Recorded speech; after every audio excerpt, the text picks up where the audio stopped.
गायत्री गुप्ता और आप देख रहे हैं SPN9 न्यूज और स्वागत है आप सभी दर्शकों का मेरे सुबह के खास प्रोग्राम सुबह की शुरुआत सकारात्मक खबर के साथ। जी हां, अपने इस खास प्रोग्राम में बात करूंगी मैं कुंडा विधायक राजा भैया को लेकर। राजा भैया अब नई पार्टी बना चुके हैं और उन पर सबसे बड़ा दारोमदार है कि कैसे भी करके वो जो इस वक्त उत्तर प्रदेश में जो उथल पुथल का दौर चल रहा है, प्रियंका गांधी की लॉन्चिंग के बाद मुकाबला और भी कांटे का हो गया है। अभी तक बीजेपी वर्सेस एसपी बीएसपी था, लेकिन अब कहीं ना कहीं कांग्रेस भी सियासी अखाड़े में कूद चुकी है, यानी कि त्रिकोणीय मुकाबले की स्थिति नजर आ रही है उत्तर प्रदेश में। और राजा भैया इस बात से बखूबी वाकिफ हैं कि नई दिल्ली का रास्ता सीधे उत्तर प्रदेश से होकर जाता है और पूर्वांचल तो इसका अहम गढ़ है, क्योंकि वहां पर 80 सीटों में से लगभग 28 से 30 सीटें पूर्वांचल से ही आती हैं। तो ऐसे में हर पार्टी जो है इस वक्त पूर्वांचल में फोकस कर रही है। प्रियंका गांधी को पूर्वांचल का जिम्मा सौंपना राहुल गांधी की मंशा को भी बयां कर रहा है कि वो इस क्षेत्र से कहीं ना कहीं बीजेपी को परास्त करने के साथ साथ एसपी बीएसपी का वोट बैंक कमजोर करेंगे और साथ ही साथ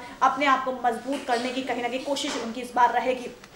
अब ऐसे में राजा भैया और शिवपाल दोनों ही नई पार्टी बनाकर सामने आए हैं, लेकिन बात करें शिवपाल तो सपा से अलग हुए हैं। संगठन स्तर पर उनका बहुत बड़ा एक काम उनको काम आता है। उनकी एक बहुत बड़ी एक कहीं ना कहीं दबदबा उनकी राजनीति में दबदबा देखा जाता है, क्योंकि मुलायम सिंह के साथ वो लगातार जो है उन्होंने सपा को खड़ा करने के लिए काम किया, इसलिए उनके लिए उतनी अग्नि परीक्षा कड़ी नहीं। हालांकि अग्नि परीक्षा उनकी भी है, लेकिन उनका संगठन स्तर बहुत मजबूत है राजा भैया की अपेक्षा। राजा भैया ने अंदर खेमे में क्या क्या कर रखा है ये तो फिलहाल मीडिया को नहीं पता है, लेकिन हाँ उनके सामने मुश्किलें फिलहाल बहुत बड़ी हैं, क्योंकि उनके लिए सबसे एक सकारात्मक तो सबसे नकारात्मक भी एक पक्ष है बाहुबल होना। जी हाँ, बाहुबली में उनको बाहुबलियों में शुमार किया जाता है। कहीं ना कहीं दबंग छवि के नाते हो सकता है कि उनसे बहुत से नेता कन्नी काटने के लिए भी तैयार रहें, लेकिन ऐसे में उन्हें पता है कि शायद इसी नकारात्मक छवि को अब वो सकारात्मक बनाने की कोशिश में जुटे हुए हैं। वो कैसे रहा है वो मैं आपको बताती हूँ। वो रहा ऐसे कि सबको पता है कि वो देश के जाने वाले बाहुबलियों में शुमार किया जाता है। उत्तर प्रदेश में उनका एक अपना नाम है, कुंडा के को गुंडा भी कहे जाते हैं।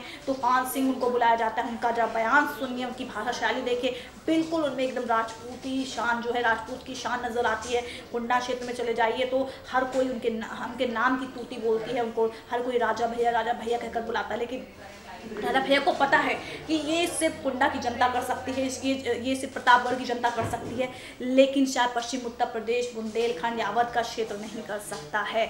और ऐसे में अगर पूरे उत्तर प्रदेश में अगर इस बार राज करना है या अपनी पार्टी का बेहतरीन प्रदर्शन कराना है, तो उनको अपनी नकारात्मक छवि को सकारात्मक तौर पर स्थापित करना होगा। और इसीलिए वो अब कथावाचक के तौर पर प्रयागराज यानी कि संगम नगरी में नजर आए हैं। और जिस तरह से उन्होंने दिव्य प्रेम सेवा मिशन मंच से वहाँ पर लोगों को धर्म, संस्कृति, आस्था, में स्नान, हिंदुत्व का मसला सब कुछ कहीं ना कहीं बहुत प्यार से आस्था से समझाया। एक आस्था की डुबकी लगाई। लोग गंगा में स्नान कर रहे हैं, लेकिन वहां पर राजा भैया आस्था की डुबकी लगा रहे हैं प्रवचन देकर। तो ऐसे में कहीं ना कहीं राजा भैया का ये जो दाव है, भले ही इस पर वो कह रहे हो कि मैं कोई सियासत नहीं करना चाहता हूँ, लेकिन सियासत तो उन्होंने कर दी है, भले ही एक सकारात्मक तौर पे करी है, लेकिन हाँ कहीं ना कहीं कर तो दी है। और इससे कहीं ना कहीं उन विरोधियों को मुंह तोड़ जवाब मिल सकता है, जो कि शायद उनको अभी बहुत कमतर आंकने की कोशिश कर रहे हैं।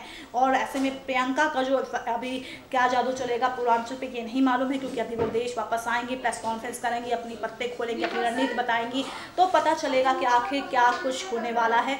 तो ऐसे में राजा भैया का फिलहाल जैसा फिर संगम नगरी प्रयागराज में एक कथावाचक के तौर पर जो तब्दीली देखने को मिली है, जो बहुत बड़ा बदलाव देखने को मिला है, वो साफ इशारे कर रहा है कि वो अपनी दबंग छवि से बाहर आना चाहते हैं तो वो बाहुबली, लेकिन अब एक बेहतरीन मुखिया के तौर पर खुद को साबित करना चाहते हैं, ताकि विरोधी कल को उन्हें ना कह सके अरे वो तो बाहुबली हैं और इसलिए उनकी पार्टी को वोट मत करिए, उनके नेताओं को वोट मत करिए। इसलिए शायद राजा भैया इस बात को बखूबी समझ रहे हैं।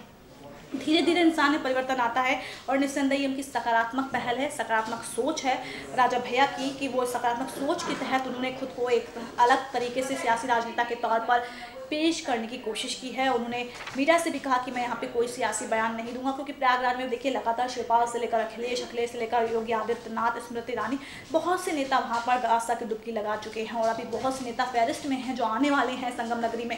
तो ऐसे में भले ही अभी राजा भैया ने संगम का स्नान तो नहीं किया, लेकिन हाँ उन्होंने कथावाचक के तौर पर खुद कुछ ना कुछ तो जनता के बीच मैसेज देने की कोशिश की है कि मैं बाहुबली तो हूँ, लेकिन मुझे पता है कि किस तरह से किसी धर्म की रक्षा की जाती है। हिंदुत्व ऐसा नहीं कि सिर्फ वो हिंदुत्व वोटर को रिझाने की बात कर रहे हैं, क्योंकि वो कहीं ना कहीं वो अगर उनको सर्जन हिता सर्जन सुखाए खुद को एक सेकुलर के तौर पे दिखाना, तो उन्हें सभी धर्मों में श्रद्धा दिखानी पड़ेगी। लेकिन उनको पता है कि पूर्वांचल में एक कट्टर हिंदूवादी खंडर हिंदुत्व की पूर्वांचल जो है कट्टर हिंदुत्व की एक सोच रखता है, शायद इस सोच को वो भाप रहे हैं, लेकिन खुद को एक कट्टर हिंदुत्ववादी पेश नहीं करना चाहते हैं तो वो राजपूत, लेकिन हाँ जिस तरह से फिलहाल उन्हें बाहुबली की छवि से बाहर निकलकर उन्हें खुद को एक कथावाचक के तौर पर प्रयागराज संगम नगरी में दिखाया है वो साफ साफ बयां कर रहा है कि वो शायद इस दांव से प्रियंका गांधी सहित बाकी सभी विरोधियों को परास्त करने की तैयारी कर रहे हैं। तो फिलहाल उनका ये सकारात्मक कदम उनके लिए कितना कारगर साबित होता है लोकसभा चुनाव में, फिलहाल ये देखना दिलचस्प होगा।